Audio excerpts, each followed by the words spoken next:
No, it's just a small hallway. Small hallway. Come on, Candy. You can come around or whatever.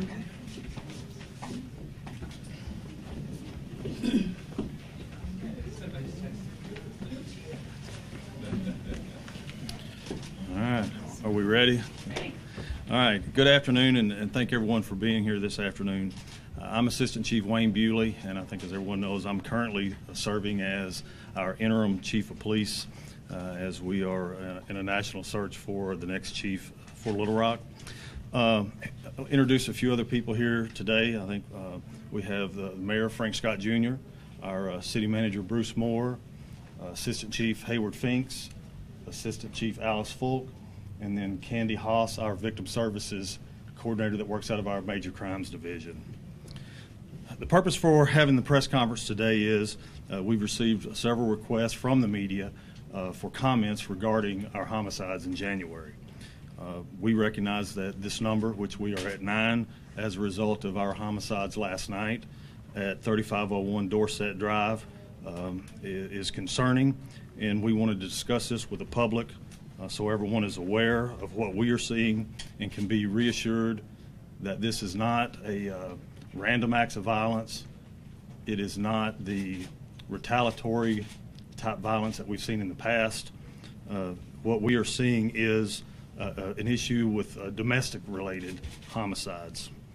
Out of the 9 homicides that we've had this year, we've either made arrest in 9 of them, we've made arrest or have identified the suspects in all but 1 of the incidents.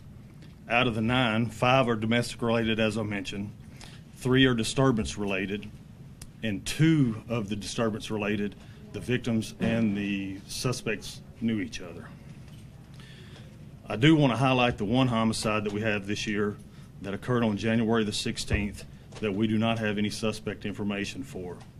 This incident occurred at 5202 West 29th Street. And as I mentioned, we have no suspect information on it, and we're asking for the public to come forward if they have any information, and they can do this by calling our Major Crimes Division at 371-4660 or our Crime Stoppers hotline at 371-4636. That's 371-INFO. We do want to remind the public that there is a reward, a $10,000 reward for any information leading to the arrest and conviction of a suspect in this particular case. And again, the purpose today is to indicate the concern that we're seeing with the domestic related homicides and to make the public aware of some resources that are available regarding domestic violence. We have our domestic hotline that I want to mention. We have 2 numbers to provide: 1-800-332-4443 or 501-376-3219. This hotline offers a variety of services, some to include crisis intervention specialists that are available 24 hours a day.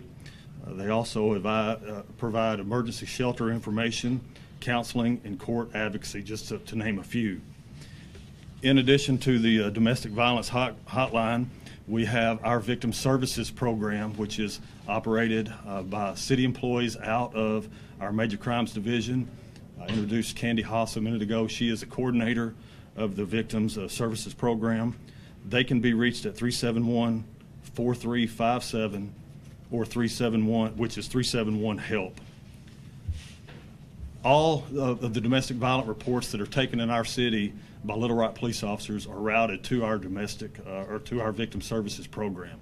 They are looked at and followed up on within 24 to 72 hours to provide services, resources to our victims. Lastly, I think it would be remiss of us to not mention, we recognize that many domestic violence victims are reluctant to come forward. So our call of action, if you will, to the public is to, if you see something, say something. If you are aware of anyone in the city that is a victim of domestic violence, have information about this. You can also reach out to the domestic violence hotline or to our Victim Services Program, the numbers that I provided earlier. We will put this information on our social media platform so the numbers are out there. And if you will, I know there's going to be some questions.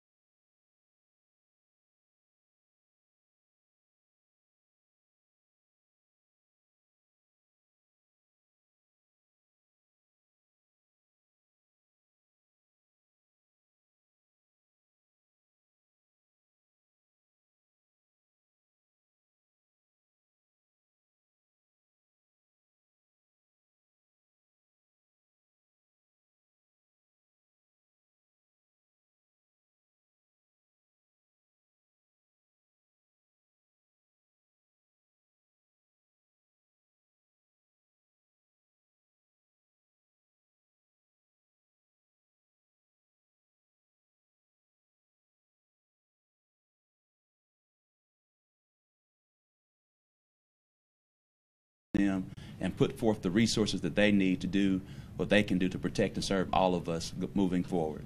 So thank you to those men and women there. I do want to take time to reiterate Chief Bewley's comments as it relates to domestic violence. We understand a lion's share of the deaths have been related to domestic violence, and to make certain everyone's aware that we have resources available in these instances. And so we want to make certain everyone understands the domestic violence hotline, to understand that we do have a victim services program that can intervene and help victims or potential victims of domestic violence, that they have resources available in their time of need and distress, that we can move forward together to make certain that we get them out of these situations and be more preventative rather than reactive. And that's the reason why we have a victim services program. But in addition to all of that is we all play a role in crime and crime prevention in our city. How do we look at that? That's to see something, say something. We all have experienced someone that may have had domestic violence, and we all could have played a role in making certain that we shared things with other people before it even got to a point of death. And so we all have a responsibility as citizens of Little Rock that we help curb this violence, this domestic violence, as we move forward, in addition to other areas of violence, to make certain that we can prevent as much crime as possible as we move forward. I also want to make certain that as we talk about this see something, say something, again, we all are responsible to make certain that this ceases as quickly as possible, that we utilize the existing resources that we have, that we can make certain that this is a safe city, because we are a safe city, and we're going to work every day, every night to make certain that we're the safest city, not only in this state, but in this nation. And so I'm thankful for the men and women that are here today, that are helped leading this city with Chief Bewley, Chief Finks, and Chief Falk, and all the men and women of the Little Rock Police Department. We'll open the floor for any questions.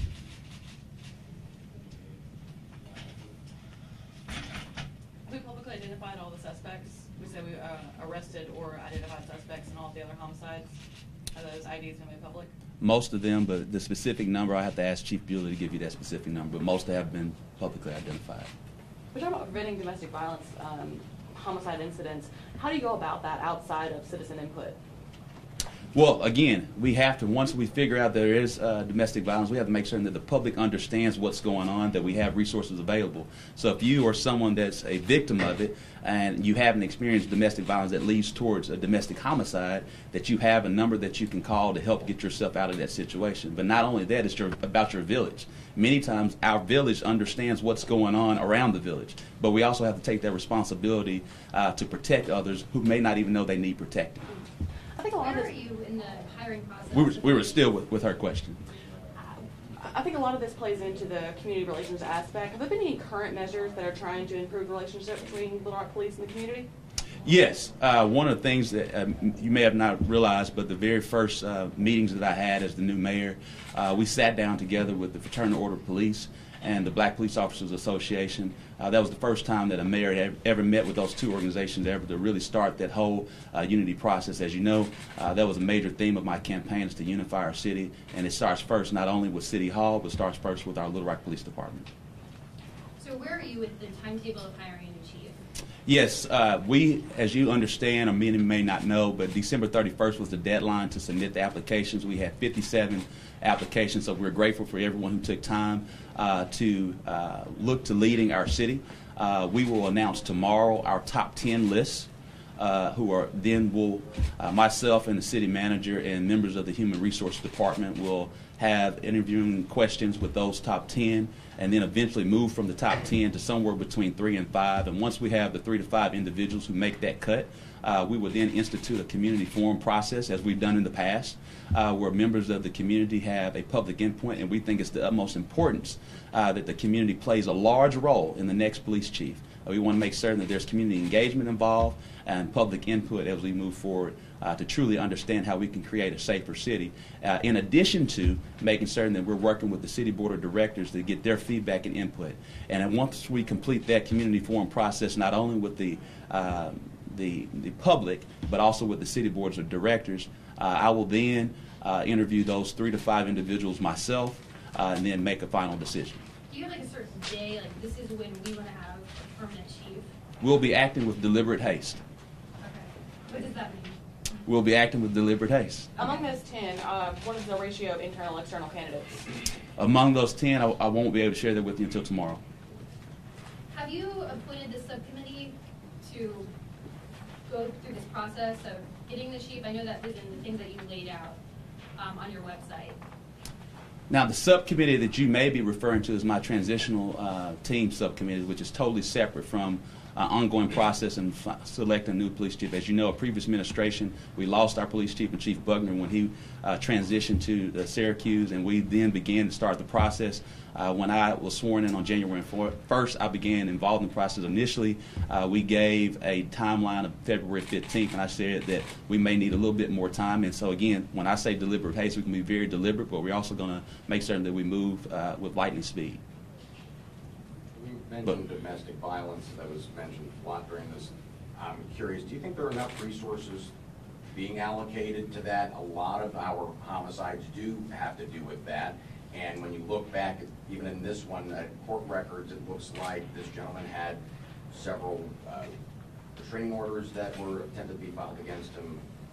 I think we have a number of resources available. We have to make certain those resources are being communicated to the public.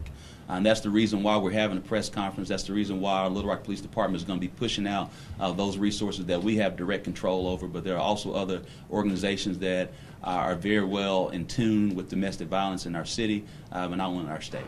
We've talked about these resources on television before. What else can the city do to make sure people are actually accessing these? We all have to take our responsibility and communicate, and not only communicate when we experience homicide, but communicate when we experience someone.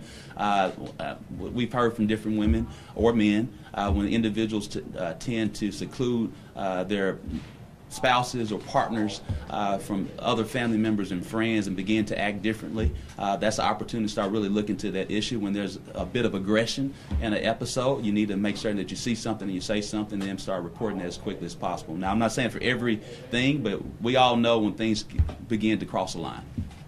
One more question. For Citizen Chief Bewley. Normally when you have increases in violent crime and homicide like this, they're related to gang-related activity. They're about retaliation. But we've often heard that domestic violence and homicides related to domestic violence are the hardest to predict and the hardest to stop. So how does it make you feel as a leader of this department, knowing that there's relatively little that the officers on the street can do to prevent these kind of crimes? That question to Chief Bewley? Yes.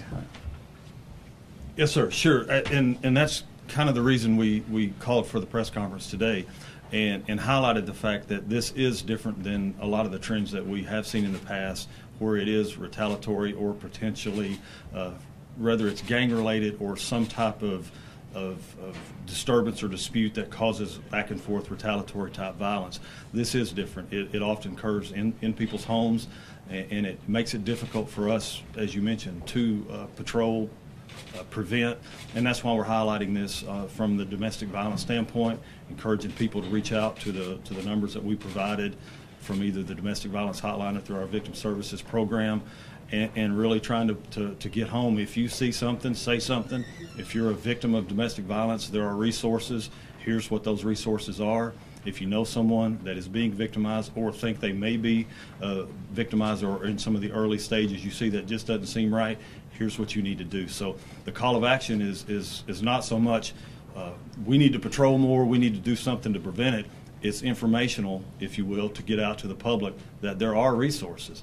And I think it's incumbent upon us to share that and get it to the public so they can take advantage of it. And also to make certain that everyone knows that we understand that this is unacceptable. And that's the reason why we want to make certain, since it is unacceptable, that we're going to provide the information and the resources to be accessible to the entire public so we can prevent a homicide when we experience some type of domestic violence. That being said, thank you so much. Thank you.